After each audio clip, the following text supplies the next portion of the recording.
আজি পহিলা মাঘ লোকাৰণ্য হৈ পৰিব তীৰ্থনগৰী হাজো মাঘ মাহৰ পহিলা দিনটোতে বিগত বৰ্ষসমূহৰ দৰে এইবাৰো হাজোত আয়োজন কৰা হৈছে মণিকূট উৎসৱ আৰু সমন্বয় শোভাযাত্ৰাৰ হাজো আঞ্চলিক ছাত্ৰ সন্থা আৰু হাজো আঞ্চলিক উন্নতি সভাৰ উদ্যোগত অনুষ্ঠিত হৈছে এই উৎসৱৰ পুৱামকাৰ দৰগাহৰ পৰা হয়গ্ৰীৱ মাধৱ মন্দিৰলৈ আজিৰ দিনটোত উলিওৱা হয় এই সমন্বয় শোভাযাত্ৰা এই শোভাযাত্ৰাত জাতি ধৰ্ম বৰ্ণ নিৰ্বিশেষে অগণন লোকে অংশগ্ৰহণ কৰে এইবাৰো এই শোভাযাত্ৰাত অংশগ্ৰহণ কৰিছে ৰাজ্যৰ বিভিন্ন ক্ষেত্ৰৰ বহুকেইগৰাকী বিশিষ্ট ব্যক্তি আমি মুহূৰ্তত পোনপটীয়াভাৱে কৈছো সেই স্থানত আছে আমাৰ সাংবাদিক পুলক মহন্ত পুলক যেহেতু আজি পহিলা মাঘ আৰু পহিলা মাঘৰ দিনটোত হাজোত মণিকূট উৎসৱৰ আয়োজন কৰা হৈছে সমন্বয় শোভাযাত্ৰাৰ আয়োজন কৰা হৈছে কোন কোন উপস্থিত আছে যেহেতু বহুকেইগৰাকী বিশিষ্ট ব্যক্তি উপস্থিত থকাৰ কথা কিদৰে আগবাঢ়িছে পৰিৱেশটো আপোনাৰ পৰা জানিম নিশ্চয়কৈ হিমাক্ষী ক'ব লাগিব তীৰ্থনগৰী হাজোত উপস্থিত আছো আৰু পহিলা মাঘ মানে হৈছে হাজোৰ সেই মণিকূট উৎসৱ বিখ্যাত যি আছিলে সমন্বয়ৰ কথা কয় সেয়া লাগিলে হিন্দু মুছলমান সকলোৰে মাজত যি প্ৰীতি বা সম্প্ৰীতি সেই সমন্বয় উদ্দেশ্যে সেই সমন্বয় যাত্ৰা প্ৰত্যেক বছৰে উদযাপন কৰি অহা হৈছে আৰু বৰ্তমান আমি উপস্থিত আছোঁ হয়গ্ৰীৱ মাধৱ মন্দিৰৰ বাহিৰত আৰু পৰিৱেশটো দেখুৱাইছোঁ প্ৰথমটো কাৰ্যসূচী তেওঁলোকৰ আজিৰ তাৰিখত বিশেষকৈ নামঘৰ যিসকল লোক আছে তেওঁলোকৰ পুৱাৰ যিটো সংগীতানুষ্ঠান সেই তেওঁলোকে প্ৰাতঃ যি স্নান সেয়া কৰি তেওঁলোকে সেয়া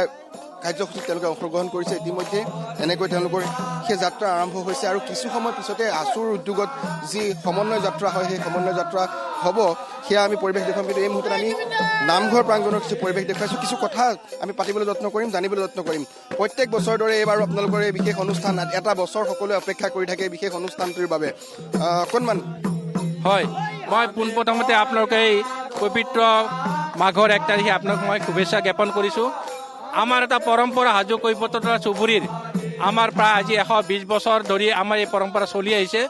আমাৰ সকলোৱে মিলিত হৈ ডেকা বন্ধু বৃদ্ধ সকলোৱে মিলিত হৈ আমি বৰাকুণ্ডৰ আমি পবিত্ৰ স্থানত আমি স্নান কৰোঁ আৰু স্নান কৰি আমি পশ্চিম সত্তৰে উঠি আহোঁ উঠি আহি পেলাই হয়গ্ৰীৱ মাধৱ মন্দিৰৰ চাৰিওফালে আমি প্ৰদৰ্শন কৰোঁ 3 পাক তাৰপিছতে আমি হয়গ্ৰীৱ মাধৱ মন্দিৰৰ মূল আমি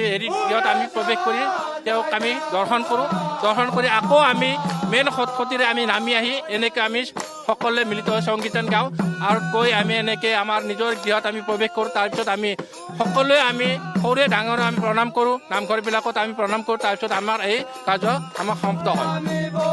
যি সমন্বয় যাত্ৰা সেই সমন্বয় যাত্ৰা কেৱল অসমেই নহয় সমগ্ৰ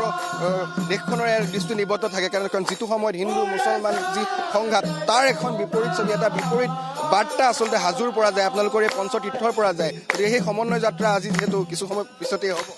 হয় সমন্বয় যাত্ৰা আমাৰ আজি মণিকূট উৎসৱ আমাৰ এইটো আমাৰ সকলোৱে আমাৰ এইটোত অংশগ্ৰহণ আছে আমি সকলোৱে এইটো সমৰ্থন কৰোঁ আমাৰ এই দিনটোতে আজি এটা মণিকূট উৎসৱ হ'ব আৰু এই মণিকূট উৎসৱ আমি যদিও এই আমি সংগীতান দেশেৰে আমি কৰিব নোৱাৰোঁ আমি অংশগ্ৰহণ কৰিব নোৱাৰোঁ কাৰণ কিয় আমি ৰাতিপুৱাই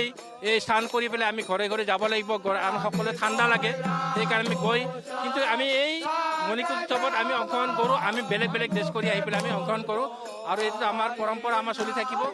আমি আশা কৰিছোঁ আমি জীয়াই থকালৈকে চলি থাকিব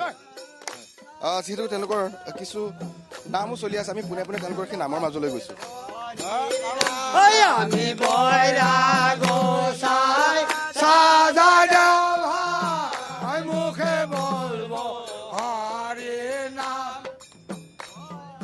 আৰু এইদৰে হাজোত মণিকূট উৎসৱত দেখিবলৈ পোৱা গৈছে লোকাৰণ্য এক পৰিৱেশ কিছু সময়ৰ পিছতে আৰম্ভ হ'ব সমন্বয় শোভাযাত্ৰা আমি পুনৰ পোনপটীয়াভাৱে লৈ যাম এই মুহূৰ্তত ধন্যবাদ জনাইছোঁ পুলক